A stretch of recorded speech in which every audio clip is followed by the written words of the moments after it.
Hello. Yes sir. आ रही है मैं? आ रही है सर आवाज। तो म्यूचुअली एक्सक्लूसिव कहते हैं, द टर्म म्यूचुअली एक्सक्लूसिव। तो एनीवन।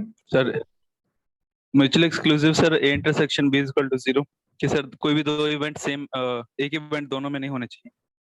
हाँ, म्यूचुअली एक्सक्लूसिव मतलब दे आर इंडिपेंडेंट ना। Yes sir. तो both the function having no any common term, है ना, कोई भी कुछ भी कॉमन ना हो, तो that are known as mutually exclusive. That means both a and b यदि रैंडम वेरिएबल्स हैं तो उनकी कोई भी इवेंट्स जो होंगे वो कॉमन नहीं होंगे, तो that are called as mutually exclusive. That means having all the, मतलब कोई भी कॉमन सैंपल पॉइंट नहीं होगा, सिंपल सी पॉइंट है। अच्छा, अब ये बताइए, जो प्रोबेबिलिटी है, प्रोबेबिलिटी की वैल्यू क्या हो सकती है, या सर 1 से ज्यादा नहीं हो सकती। 1 से ज्यादा नहीं हो सकती, और क्या नहीं हो सकती? 0 से कम नहीं हो सकती।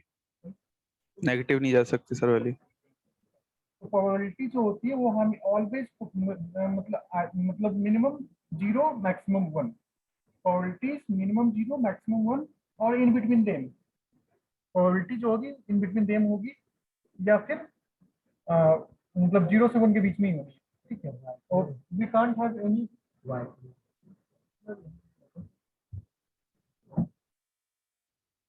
So it has value. It doesn't. The probabilities have value only in between 0 and 1. It can't have any value greater than 1 or less than 0. ठीक है, तो greater than 0 भी नहीं, less than 0 भी नहीं होगा, greater than 1 भी नहीं होगा। ठीक। अच्छा, एक है कि जो कम्युनिकेशन वाली है, कम्युनिकेशन पॉइंट है, तो उसमें कम्युनिकेशन क्या होता है, ग्राउंड वेव कम्युनिकेशन होता है। ठीक है, तो ग्राउंड वेव जो कम्युनिकेशन होगा वो, उसकी फ्रीक्वेंसी कितनी होगी, बहुत ज़्यादा होती है या नॉर्मल फ्रीक्वेंसी? ये actually low and medium frequency band जो होते हैं उसमें काम करता है ग्राउंड वेव, और हाइयर जो होगा उसमें रेडियो लिंक हो गया, माइक्रोवेव हो गया, that all having higher frequency. Ground wave communication में कम होता है, इसकी frequency low and medium frequency की बैंड होती है।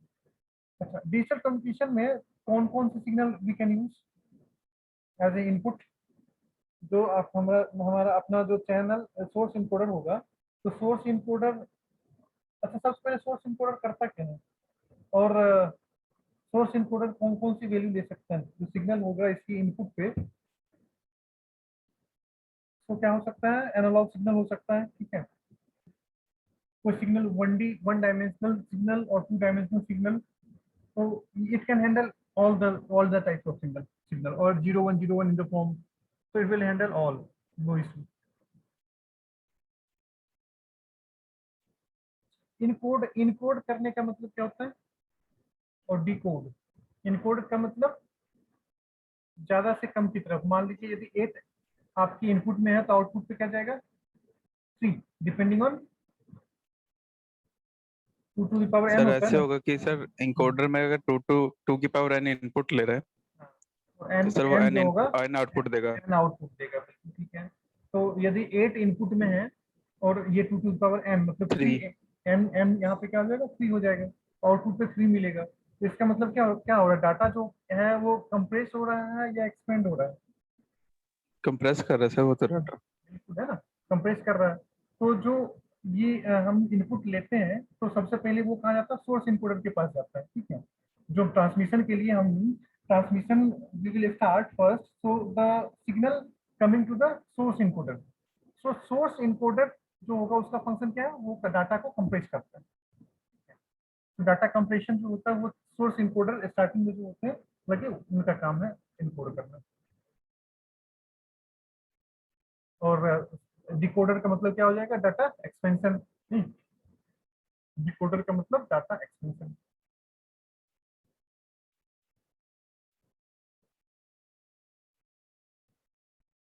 जो पावर स्पेक्ट्रम जो है वो क्या करता है कि variance, power spectrum describes distribution of variance under frequency domain. Power spectrum में variance distribution under frequency domain होता है।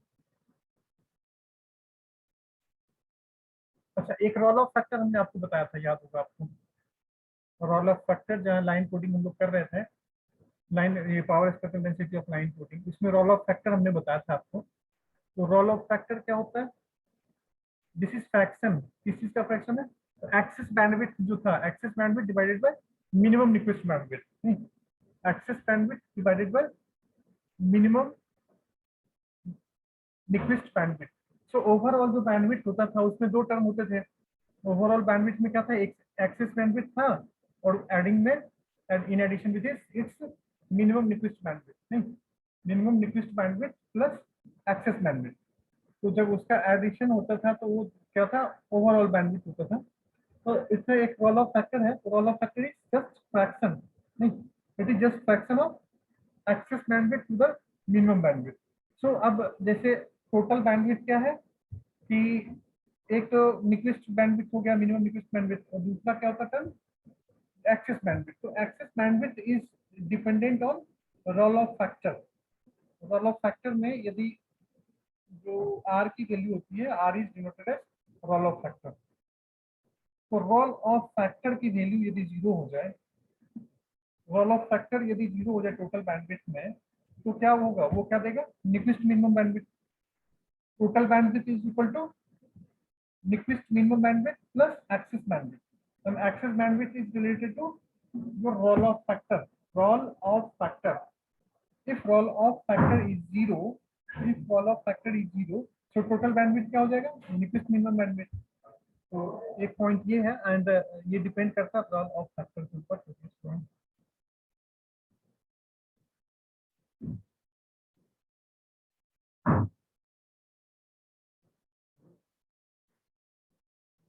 Auto correlation function of periodic signal होगा, वो क्या देगा? पावर ऑफ द सिग्नल देगा। ऑटो कोरिलेशन फंक्शन क्या देगा? पावर। तो इसमें वही कंसेप्ट जो है, म्यूचुअली एक्सक्लूसिव का कंसेप्ट है। मान लो आपको कोई वैल्यूज गिवन है, EX एंड EY गिवन है, मान लीजिए, और EX माइनस Y क्या है, आपको बोल दे निकालिए। तो इसमें आपको पता है दे आर म्यूचुअली एक्सक्लूसिव है, तो सिंपली क्या होगा? डिफरेंस हो जाएगा।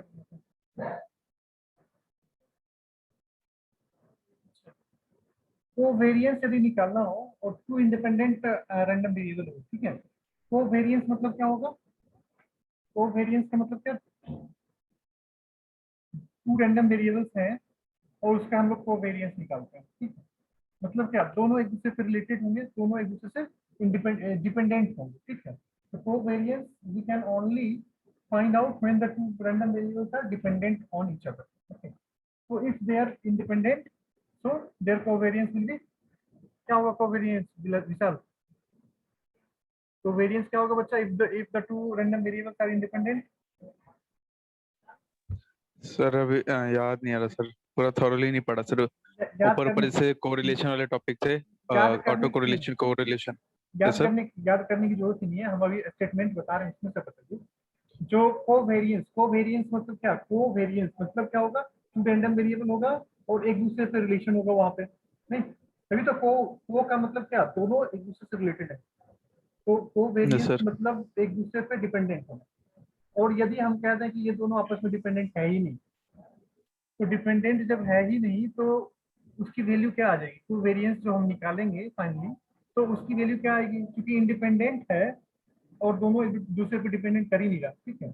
इफ बोथ तो आर सर इंडिपेंडेंट, नॉर्मली जो क्वेश्चन में दिया होगा, अगर ई उसकी वैल्यू ब्रैकेट गिवन में होगी। एक्स माइनस वाई होगा, नहीं, हाँ, नहीं, वैल्यू गिवन होगा 1 0 -1 2 एनीथिंग। तो if the two random variables are independent, so their covariance will only zero. No, there is no yes sir. any dependency. Na? If there is yes dependency, sir. if there is dependency between the two random variables, then only we can find out the covariance. And if a statement is that the two random variables are independent, so if they are independent, then there is no any question of covariance. So covariance is only null. That means zero. Okay? The covariance is only zero for that.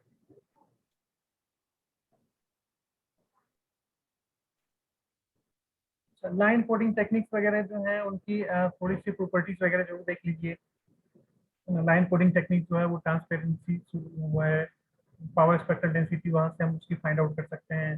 It has adequate timing, content, power efficient भी होता है, ठीक है। तो इसकी advantage sir ये भी disadvantage. सब याद रखना पड़ेगा। हाँ, पावर कोडिंग जो लाइन कोडिंग टेक्निक्स हैं तो उसमें एडवांटेज क्या सर है कि पावर, UNRZ हाँ ये सब हो रहे हैं ना सर, वो तो डिपेंड करेगा नॉन ना। रिटर्न जीरो हाँ वगैरह वगैरह। देखिए, लाइन कोडिंग टेक्निक्स में क्या क्या आपके आ जाएंगे, पोलर, यूनिपोलर, NRZ है, बाइपोलर। पोलर है, हाँ, यूनिपोलर, ये सर। तीनों आ गए। अब उसमें आरजेड एनआरजेड टेक्निक्स हो गए, ठीक है। तो यदि आपसे अब उन दोनों में कंपेरेटिव एनालिसिस में पूछ ले कि पोलर और बाइपोलर में बताइए, या यूनिपोलर बाइपोलर में क्या एडवांटेज डिसएडवांटेज है, ठीक है, तो वो कंसेप्ट जरूर थोड़ा सा देख लीजिए। और यदि सिंपल पूछे लाइन कोडिंग टेक्निक्स की एडवांटेज क्या है, तो लाइन कोडिंग टेक्निक्स में सब सारा आ जाएगा, जितनी भी कोडिंग स्कीम्स हैं। तो वो क्या लाइन कोडिंग टेक्निक्स क्या होती है, टाइमिंग कंटेंट उसमें होगा, एडिक्वेट टाइमिंग कंटेंट, ट्रांसपेरेंसी होती है, फेवरेबल पावर स्पेक्ट्रल डेंसिटी होगा, पावर एफिशिएंट होगा, वो है ना। तो लाइन कोडिंग के लिए, अदरवाइज तो इंडिविजुअली है, तो इंडिविजुअली के लिए भी आपको ध्यान रखना पड़ेगा। तो इंडिविजुअली कंपेरेटिव एनालिसिस जरूर थोड़ा सा देख लीजिए कि जो भी पावर कोडिंग, जो भी लाइन कोडिंग स्कीम्स हैं उसमें क्या एडवांटेज है। जब हम यूनिपोलर से पोलर की तरफ गए, पोलर से बाइपोलर की तरफ गए, तो what will be the difference in terms of advantage और डिसएडवांटेज, वो थोड़ा सा जरूर देख लीजिए। अच्छा, गॉसियन प्रोसेस जो होता है वो क्या होता है, Gaussian process is wide sense and strict sense stationary process. Gaussian process जो होता है वो स्टेशनरी प्रोसेस होता है दैट हैव वाइड सेंस और स्ट्रिक्ट सेंस। स्टेटमेंट बस याद रखो इसको। क्युमुलेटिव डिस्ट्रीब्यूशन फंक्शन का जो है प्रॉपर्टी, वो आप जरूर ध्यान रखिए, हमने पहले ही आपको बताया कि वो नॉन डिक्रीजिंग होगा। Function having value should be greater or equal to 0, that is there। and एक वैल्यू ये भी था रैंडम वेरिएबल की जो वैल्यू है, that will be 1 at infinity, it has value 1। so this is the property of cumulative distribution function। तो आपको ये भी ध्यान रखना चाहिए cumulative distribution function का प्रॉपर्टी। फिर प्रोबेबिलिटी डिस्ट्रीब्यूशन फंक्शन जो है उसकी भी कुछ प्रॉपर्टीज होंगी, वो भी आप ध्यान रखिए, ठीक है। तो एडवांटेज डिसएडवांटेज थोड़ा सा सब जरूर देख लेना। डिजिटल कम्युनिकेशन का एडवांटेज क्या है, ये रिलायबल है और transmitted over long distance. Digital communication का ये एडवांटेज थोड़ा सा ध्यान रखना है। पावर स्पेक्ट्रल डेंसिटी एक उसका प्रॉपर्टी ये था, रियल और इवन फंक्शन होता है, ये भी ध्यान रखना। पावर स्पेक्ट्रल डेंसिटी फंक्शन जो होता है, power spectral density function this is that is real and even. Even होता था, हम लोग देखते थे कि यदि माइनस है और प्लस है, जैसे p minus x is equal to p x, इस तरह से कुछ वहाँ पे हमने देखा था। That means they are even, so they are even, real and even. और वो पीरियोडिक सिग्नल होता था, हम लोग पहले ही अभी हमने डिस्कस किया कि power spectral density we can only find out for periodic signal, not for non-periodic signal. If there are non-periodic signal, then we have to first convert it into periodic signal. Then only we can find out its power spectral density. Okay.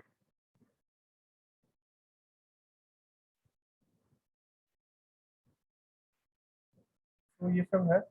Source coding है, जो block है उसकी main digital communication system में main block है ना, transmitter receiver. तो उसमें source encoder, channel encoder वगैरह हैं, या फिर आपके रीजनरेटिव रिपीटर हैं, डिमोडुलेशन और मतलब चैनल और सोर्स का डिमोडुलेशन जो होगा वो पार्ट। तो ये थोड़ा सा पार्ट मेनली एक लाइन में जरूर देख लेना क्या क्या है concept का। अच्छा, एक आई पैटर्न हमने स्टडी किया है, ठीक है।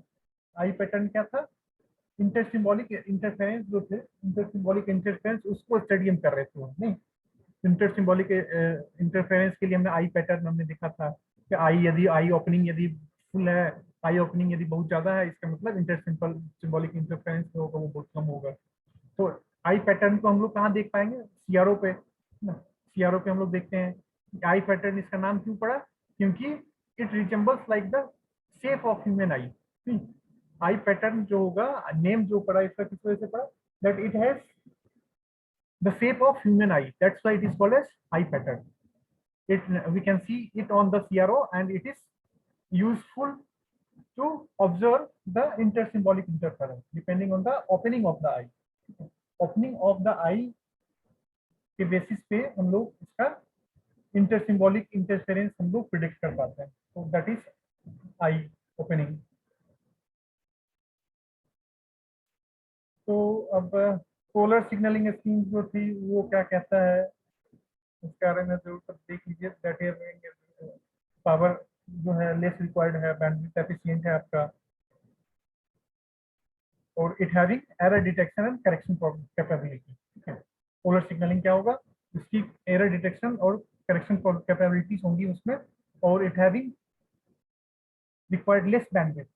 पोलर सिग्नलिंग जो है उस सिग्नल को भेजने में हमें बैंडविड्थ कम चाहिए, पावर जो है पावर कम चाहिए, बैंडविड्थ एफिशिएंट होती है इसकी, पावर हमें कम चाहिए होती है, तो हम easily we can transfer. Scrambling हमने पढ़ा, स्क्रैम्बलिंग हम लोग क्यों करते हैं, लॉन्ग सीक्वेंस जो होता है 1 0 उसको हटाने के लिए करते हैं। नहीं, यदि कोई भी बिट सीक्वेंस गिवन है and in that bit sequence there are long sequence of 1 और 0, so we can easily remove it. और उसमें एक टाइमिंग एक्सट्रैक्शन की बात होती है, we can extract the timing extraction, timing extraction से हम लोग उसकी information we can find out from there. अच्छा, बाइपोलर सिग्नलिंग का अल्टरनेट नेम क्या है बच्चे, एक हम स्यूडो टर्नरी सिग्नलिंग और AMI हम लोग पढ़ते थे। नहीं, AMI is alternate mark inversion और स्यूडो टर्नरी, तो ये सब जो देख लेना जरूर कि इसकी हम लोग कैसे इसको कह सकते हैं। AMI this is alternate mark inversion, bipolar signalling का अल्टरनेट नेम है, another name is pseudo ternary. Pseudo ternary is also the alternate name for bipolar signalling. ठीक है, तो ये मोटा मोटी आपका कंसेप्ट है। मुझे लगता है हमने सारे पॉइंट्स लगभग कवर कर लिए।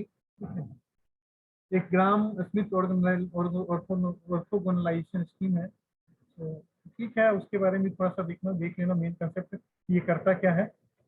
ऑर्थोगोनल से ऑर्थोगोनल, और वहाँ दो कॉन्सेप्ट है ना,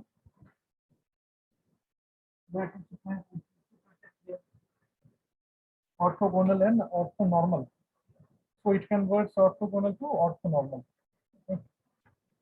ये ग्राम स्मिथ ऑर्गेनाइजेशन ऑर्थोगोनलाइजेशन स्कीम का पार्ट था। So these are the main concepts that will be useful for you. तो हमारा पार्ट यही खत्म होता है आज का। नेक्स्ट क्लास में हम लोग जो है वो करेंगे आगे कल। ठीक है बच्चे, ठीक है सर। तो अटेंडेंस देख लेते हैं, बाकी उसके बाद छुट्टी दे देते हैं।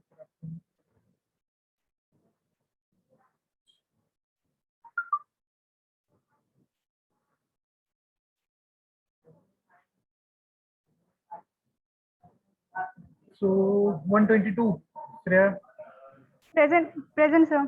123 श्रेयांश, Sir. अच्छा Shreya Singh, okay, Shreya Srivastava, Shreya Singh, Present, sir. Present, Okay. sir. 123. Okay, Shreyansh 24, Present, sir. 124. 128 Shubham, Present, sir. 128. 129 Shubhankar, present sir. Okay, 131 Siddhant, 131 present, sir. Okay, Saurabh Singh 135, Sir, present 135%. 136 Sparshi, Present, sir. 138, okay बच्चे, 138 सुयस, प्रेजेंट Sir, सर 131 हो गया है ना? अरे सर 137 सुमित कुमार तिवारी। अच्छा 137, okay, 137 Sumit, okay present, Sir, 131 हो गया है? यस सर 131 हाँ बच्चे, 137 131 हो गया, 137 38 हो गया, 39 139, Present, sir. 40%. Okay 140%, okay,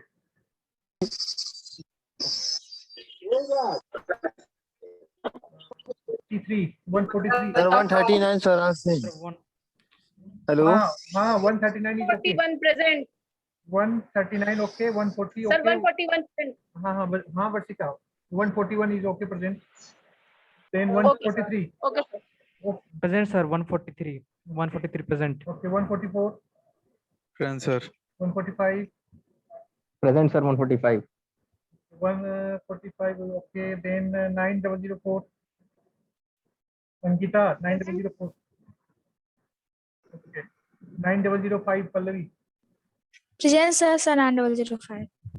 okay, okay बच्चे, थैंक यू। किसी का अटेंडेंस तो नहीं रह सर गया? सर हाँ, वन सर सर 127 के साथ सर नेटवर्क इश्यू है बहुत ज्यादा। ओके, अभी प्रेजेंट की वो पहले? दोस्ती सर, यस सर। ठीक है, नो issue। दोस्ती निभाया जा रहा है। और किसी का? कोई बात नहीं। और सर किसी का? 132 का लगवा दीजिए, उसका लेफ्ट हैंड फ्रैक्चर हो गया, वो प्लास्टर लगवाने गया हॉस्पिटल। क्लास कौन में? किसका? सिद्धार्थ वर्मा 132। नहीं सर वो लगा दी मैसेज सर, आपको भेज देगा। वेट उसके साथ गलत हो गया सर ये। ला दीजिए सर, हड्डी टूटी है सर। ऑब्वियसली बच्चे गलत हुआ है, ऑब्वियसली गलत हुआ है। हमारी सांत्वना उनके साथ में है। They will Siddhant recover, x ray देख लिए क्या? They will recover easily. Okay, no issue. तो वो प्रेजेंट नहीं थे ना आज के क्लास में? आज के क्लास में नहीं नहीं सर, 2 महीने लग गया प्रेजेंट नहीं है, कोई बात सब नहीं। हॉस्पिटल में। अरे ठीक है, सौरभ 2 कैसे महीने टूटा? लग गया। वो एचओडी को अपना भेज देंगे डिटेल, ठीक है? तो वहां से ओके सर, हम हो उससे जाएगा। कह देंगे, आपको एचओडी को भेज देगा वो। हाँ, डिटेल भेज देंगे, कोई बात नहीं। ठीक है बच्चे, okay, thank you. Next thank you sir. tomorrow we will meet at 10 AM. Okay, thank you.